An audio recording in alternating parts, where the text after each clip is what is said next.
And all of a sudden I missed him so much. I thought, you know, I thought since he begged me to come back that he would be sleeping by himself. What's that? You said, I'll surprise him. Exactly. I really surprised him. And so then, you know, at my tender young age of 19 years old, I totally freak out. And I kept asking him, I go, why did you do this? Because I was totally baffled. I couldn't figure it out. It does seem kind of strange behavior. Why would he do that? So, you know what he told me? Back to my theme of self-sabotage. Well, you know what he told me? What? He said if I married him, he'd tell me why. And he never did. No, but the thing is, why did I marry him? I really wanted to know. I remember the psychiatrist that was working this out with us. You know, he's going, Paula, like, let it go. I said, he went back on his deal. He never told me. And why wouldn't he ever tell you? I don't think he knew. That's the thing. In my okay, ripe is he still alive? Yeah. What? We got to track this down. I think you still need to know. Do you think? No? But do you think he even knew? What if I asked him? Sure. I mean, you have a good relationship with Vincenzo. I just sent him off an email, and I said, I have a good relationship with Vincenzo? Yeah, I remember you were able to get me talking to him at least. I had that one and only conversation I ever had with him on the phone was in your office when I was doing yoga. I mean, all I said was hello. I don't call that a relationship. You know? But yes, okay, he was really funny. He was funny, and I was sitting there and I was going, you know, Vincenzo, in all the years of our marriage, in all the 7 years, I never once asked you what your feelings were using NVC, which is really nice. So this time I asked him. But I didn't know NVC. I didn't know how important come that on, was. at least you got to ask. Before I ever took NVC, I still tried to put myself in the other person's shoes. Okay, let me clarified it for me. Well, let me lay this one on you. So I asked him, based on one of my YouTube viewers, asking if my ex-husband had erectile dysfunction. And so I answered that, and then afterwards I thought about it the next day or so, and I thought, you know, I ought to ask Vincenzo. Well, it sounds like it worked fine when he took what was it, the iron shirt? Oh, the iron shirt Qigong, yeah. We had to split up between men and women, and then later on I found out that the men were supposed to tie weights to their penis. And I thought, how's a Sicilian boy going to be handling this? And so afterwards I said, Vincenzo, I had no idea, you know, that the workshop would involve this. And then he was really happy, though. He said, well, I said, did you do it? And I said, well, you know, like, what could I do? Everybody else is doing it. But he apparently felt very good about himself. So, you know. Didn't he run off and have a roaring affair with another woman from the workshop? I think he was, no, not from the workshop. He was already having an affair. And he had come to New York while I was picking up a Macintosh computer. And then I said, well, we've tried everything. Let's try this workshop. I mean, I like Montague. I mean, right. I think he has a lot to offer in sexual, I don't know, skills. Yeah. I don't know about his relationship skills. I mean, you know, he starts this whole thing with his wife, and then, I don't know, they ended up breaking up, from what I understand. Yeah, that could be. That could be. Marriage is a tricky thing, even if that's your specialty. And we won't mention another person that we know that's an issue with. What's that? Who? Oh, just a rather famous guy who wrote a few books that we know that he had some marital issues and. But there's so many of them, I can't even imagine who you're talking about. Well, we were at the ashram with him. Oh. We know his sister. Who? Oh, please, Paula. I don't remember. I'm not going to mention him on TV, so if you want to mention him. I don't know who you're talking about, so I can't mention him. Maharishi's secretary. Maharishi's secretary. Oh, right. Oh, so he's back with his wife. Well, I understand, but at one point, it didn't look like that was going to be the case. Right. So anyway, what are your revelations about being older? Because that's what my sister's dilemma was, is how to do these seminars using fashion with younger people, obviously beautiful models, and doing in such a way that women who are older are inspired by it and not shamed by it, I guess is what you'd say. Well, I still think that it would be nice if they used some older models that were setting a good example. I mean, I don't think you have to go out and you know, get people that are unattractively older. I think one of the things is, you know, as I'm sort of aging, God forbid, you know, I mean, and I'm about to launch into a career, hopefully, a singing career. I got to sing last night. It was great. And, you know, it's a little daunting at 46 to, you know, think about stepping on stage, you know, because it's such a youth culture and it's so ingrained in such a subtle way. I think that you can maybe use younger models. Here's one thing that you have to do is that you can't make the fashions too cutesy. You know, like in some way it has to be age appropriate. That's what Jennifer kept saying. Paula, you know, get out of that dress. It's not age appropriate. Well, but I think some people can get away with it too. But you don't want to look as mutton dressed as lamb, so to speak. Right. Right. And so I think, you know, like I can still wear mini skirts, and someone was telling me that I shouldn't wear mini skirts, and I'm like, screw you, I've got great legs, you know. I mean, it's not like I've got, you know, big varicose veins or whatever. I mean, it's like, you know, I'm not, you know, like there's some people on the nude beach that really should not be taking all their clothes off, you know. But that's not age specific either, you know. I mean, there's some people that have fabulous bodies and they're older. Mm-hmm. So talk about your singing career. Talk about your singing career. Well, I'm kind of excited because once we get the book, like, you know, taken care of and we're on the road, I have this band that you know I really want to play with, and I just want to get back to singing. It's again, I was thinking about it tonight. It's kind of a shame that I didn't get more support for it when I was younger, and that I didn't have enough, I don't know, firepower, like self-confidence, so to speak. Well, how many debutantes become, you know, jazz singers that have paid their dues, Molly? Come on. Well, but let me put it this way. Even though my father violently opposed me becoming a singer, he doesn't remember that now, by the way. He doesn't? No, I don't think so. Oh, my God. Or maybe I'm mistaken. No, well, Dad conveniently forgets. Johnny forgets that he was so mean to me when we were growing up, too. So,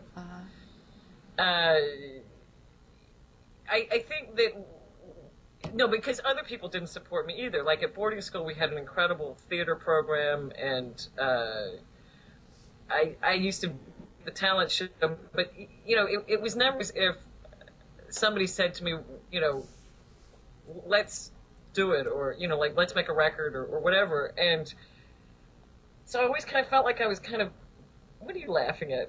Because I'm putting her in the background while you're talking. Because I can't switch very well. The shot that I have of me is pretty boring. You know? Anyway. I like to switch around.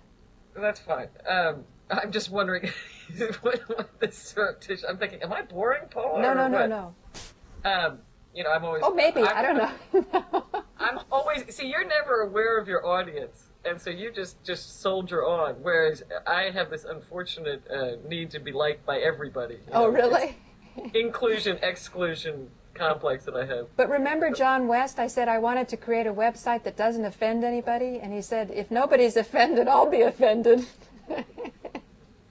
Well, I mean, I would like to create a book, for example, where people aren't grossly offended, or offended enough to sue me at least, or send me hate mail, but I realize that's impossible.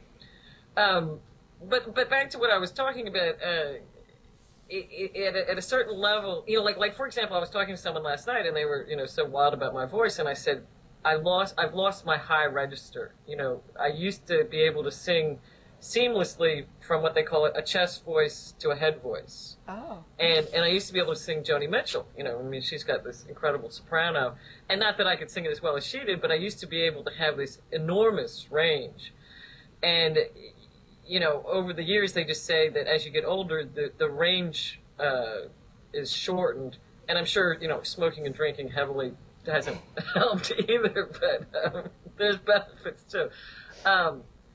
So anyway, so all I'm saying is that, but now it seems like there's an opportunity, you know, and so, you know, when I went out with Jay, who is a great musician, he kind of he allowed me to appear on stage with him, and all of a sudden I started feeling supported by the universe to fulfill this dream that I felt like as a child. All I wanted to do was be a singer, and, you know, when you're not supported, you just kind of sing in the shower, you know what I mean? Right. You don't take it to a larger level. And so, you know, we made the record, broke up, but I finished the record with another musician. And that, you know, that hasn't quite gone anywhere, but it was it was like taking a master's class. What are you laughing at now? Have you got this woman? No, I had a yawn coming. I was wondering if we could get you to sing, but then I thought Skype wouldn't carry it. You've got mail. Oh my God. I've got mail. Don't know. Okay. I'm not going to answer it. That's what Alan would do. That's what I said, Alan, how come the only time you ever pick up your cell phone is when you're on camera? You know? I guess he needs a record of it to prove that he Right. actually picks it up. Right. But no, don't you remember in the interview with Hal Puthoff? It rang Oh, yeah. like right at the beginning. Hal was good about that. I know, but it was so funny because Alan will sometimes talk to people, you know, like instead of just like looking at it and putting it aside, he actually will answer it. And I think that it's a hilarious interview technique, you know, how to intimidate your guest is you take calls during the interview. Really? Oh, Hold that thought for a minute. I just have to, you know, he's a busy guy. Yeah. Right. So anyway, so you're going to get back into your music career? Absolutely. Because here's what I'm hoping is that with the success of the book, I can parlay it into, you know, when you're sort of a celebrity, then people, you branded yourself in a way. I mean, like you branded yourself. Yeah, and how? I've been helped by a lot of people too. If you put Paula Gloria on YouTube, you get the damn, you know, punkers. They come up first. No, but we'll just put a big scarlet A on your chest. You know? Right. But no, you know, I mean, we could actually, if you wanted to pull up. What's A for? Activist? Annoyed? Annoying activist. No, actually, if you wanted, there's a download of my songs that if you pulled up cdbaby.com, you could play it. Oh, cdbaby.com. Can you tell people about the book? Because some people will be tuning in for the first time. Oh, well, the book in a, I don't know, in a nutshell, well, the title kind of gives it away. It's called The Saga of the Malay Lama and St. Paula of Gramercy Park, which we all know who St. Paula is. She's alias Paula Gloria. You were very prophetic, though, with the Gramercy Park deal, you know. Oh, totally. You know, because Location. You know, part of what we're doing with zero-point energy and so on, and energy from the vacuum and that patent from 1871, means that this whole thing about how consumption is evil is really a bunch of disinformation. It's just the art of consuming. It's not consuming that's bad. Consuming is what makes the world go round. Unfortunately, otherwise you don't have a world. I mean, most breatharians die very quickly. Do they? Yeah, because they haven't figured out how to live without consuming. I have no idea. I don't know anything about it. They said that they have the highest conversion rate because, you know, once you convert to being a breatharian, usually you die. Because you know what I mean? You're not going at it at a proper way. You're going at it. You mean like it's a 9-step program and you just don't go back, you know?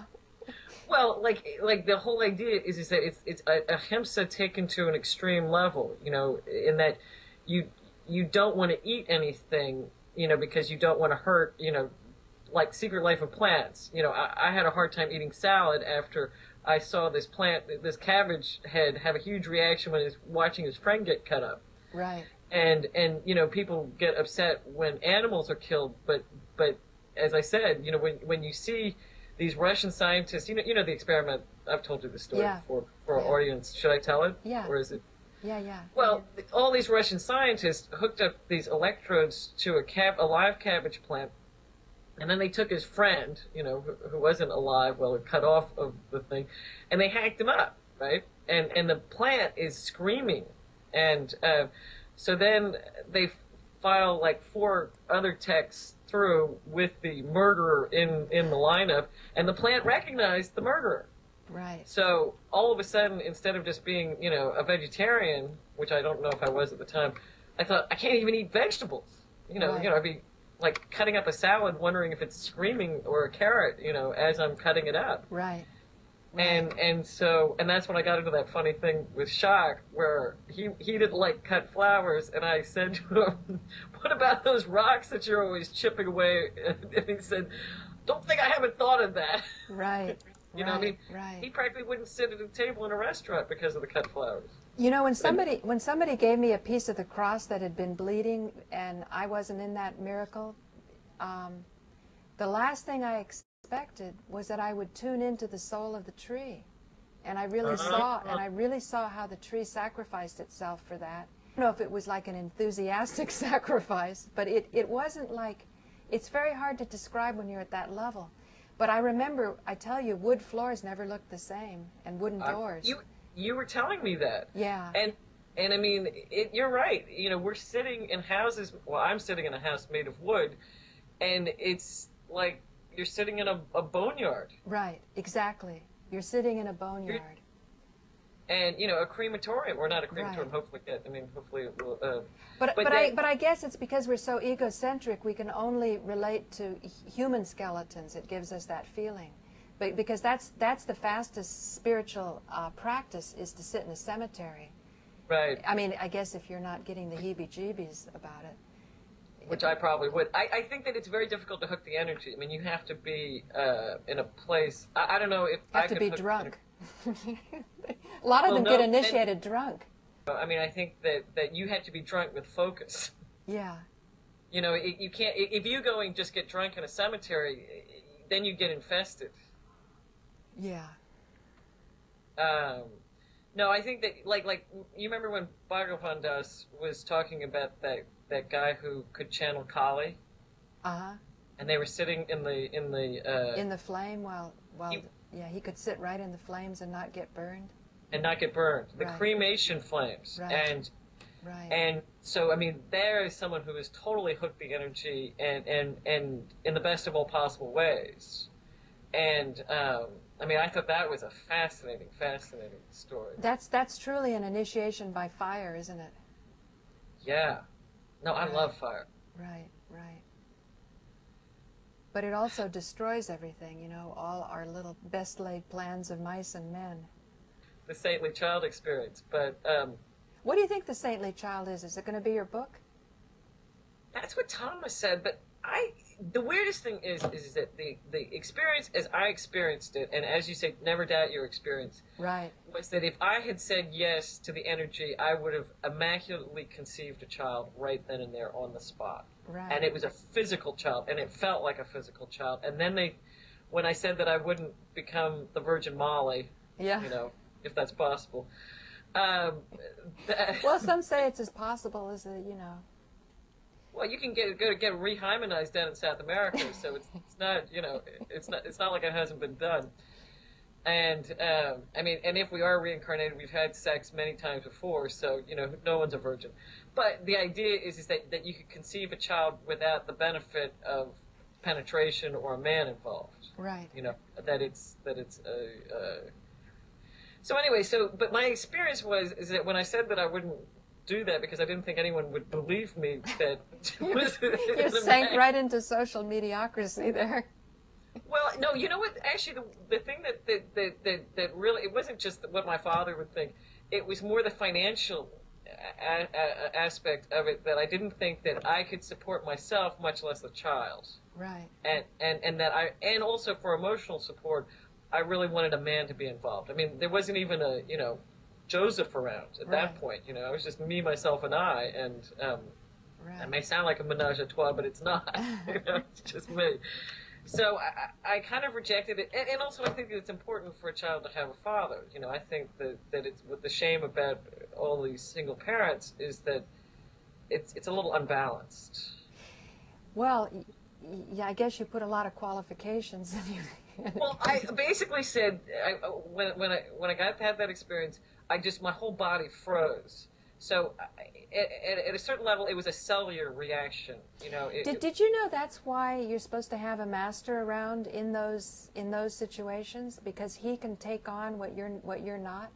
Like if all healing happens because all sickness has at its basis heartbreak, then that means if you were to tell the sick person what has brought about his sickness, he'd probably die on the spot, because he couldn't handle that heartbreak. So you've got the master there, the healer, that's absorbing that's understanding it, that's sort of... And hopefully they know how to discharge it. Yeah, exactly. Absolutely. A lot of healers get sick because of that. Yeah. Yeah. Anyway, go ahead. So keep going. So that they absorb that. Anyway, so let me. Well, just, somebody has to figure it out. You know, you can't be bumbling around in the darkness. So you've got, there's this talk about a shadow government or Illuminati. For sure, people are making business deals, under the table, and it just starts to escalate and escalate. And I'm thinking that a lot of the hedge funds are kind of burying their investments in these directed energy weapons, so that even a socially responsible investor would never figure it out. They would think they're just participating in a hedge fund that's sort of spreading the investment out. Well, I mean that's what a money manager told me. He says it's kind of absurd when my clients give me these kind of filters, because it's so hard to truly discern who's good and bad. And like, for example, Dad was saying that Halliburton is actually a pretty clean company. I bet it. You know something? I bet it is. From what Nico's been telling me about this directed energy stuff, it wouldn't surprise me if they put him up as a scapegoat. And speaking of scapegoats, here's my next project. Can you read that? Yes. Oh, yes, it looks like yes. it's. Is it coming backwards or forwards? It's backwards. No, it's forwards. It's forwards. Adolf Eichmann. This is going to be a very interesting project that I'm going to study. But, the whole thing about pharmakos, pharmacy... Explain pharmakos. Pharmakos were the ill-fated souls that were kept at state expense to be sacrificed on a regular basis. One of my Divine Weapons video on the Mahabharata. Right. Yeah, wasn't that something? The first thing he starts with, he was worried that I was a Kali worshiper. And he said that you're not supposed to worship Kali unless you had a few of these qualifications. What were the qualifications? I think the last one that hooked my attention was you were absolutely desperate. Well, I think that's... You had nothing to lose. Yeah. No, I think that, for example, during World War II, a lot of people really believed in the state, because they were against Hitler and they thought... Yeah, but can you imagine if they really found out about IBM and Standard Oil and all of that? They didn't want that to be known in the middle of the war because they said it would ruin the morale. Well, I'm sure it would have. Look what happened in the Vietnam War. It was... I know we only have 2 minutes. Why don't you finish the show and let's just continue talking for our YouTube audience, right? Yeah, we're going to do an hour for YouTube. It's been an hour. Oh my God! What did you think of the lady dancing? Let's go out with your thoughts on that. When you watched her dancing. Well, I mean, it was sort of a little bit boring because it goes on for a while, but it's the same dance, but it's amazing her stamina. But she's her stamina is incredible, and her energy, as you say, if you sort of had it on the background, running as a loop, you would definitely have a different day. Right. Just to have it kind of hanging around, not like focusing on it, but exactly. No, she's got great energy. Yeah. And I think that this is what's important is that that we have a tendency. What are you laughing at now? I'm sort of overlaying it, but here. Okay, go anyway, on. no, but I think that the more important thing is that we have no choice but to age, right? But we do have a choice in our attitude towards whatever happens. So that I think that what's fabulous... Actually, I saw that we do have a choice about aging. It's just if we want to let go of the resentment that we have to people, like the resentment of my husband in bed, what I saw was this is not worth my immortality. Well, that's a good point. So... Because it was my body that was aging. Whether he should have been with her or not, who cares? Right. Well, no. I think that's a very valid point. Okay. But assuming that we can't do that because it's a tough thing to do. No, I don't think it's. I think I'm not assuming anything. I'm just saying that that what's fascinating is that it just goes to show that if you have a different attitude towards yourself, that how much different life is, and when your energy frequency gets to a certain place, it's how buoyant, how light, there's some people, when you meet them, you can just, like Mrs. Hannah, she's just glows, right. And I think that, like my father, for example, he has gotten interested in so many different things, and all of his friends are dying, I'm so excited about your dad because of this Dennis Kucinich thing. I'm definitely going to follow up with him on 0 Point, and this is why I want the older people to live, just from what you're talking about. The wisdom that they have, and accumulated, and, the amount, knowledge can only take you so far, but the thing is that applied knowledge with the firepower behind it, is just can take you so much further. And it seems kind of annoying that we're constantly sort of discarding the shell and then having to start again from the beginning. You are so right. That's the secret right there. That we can't to have to do it all over again. I know somebody who had cancer, and the idea that he'd have to go through high school created such trauma in him that he cured himself. He cured himself. Well, first of all, Marisha said, do you have any health care? He goes, oh, Marisha knew that. And I said, well, how do you know that Marisha didn't give it to you? Well, you know what I mean, for soul testing, right? That's giving him a lot of power. But anyway, that's what the guy said. It was the idea of going through high school again. Well, I tell you, I was traumatized in high school. Absolutely traumatized. And the funny thing is that I went back for my 20th reunion and talked to other people who were also traumatized. I went to this, high expectation boarding school, fancy schmancy, whatever. And it was awful. I don't have much happening.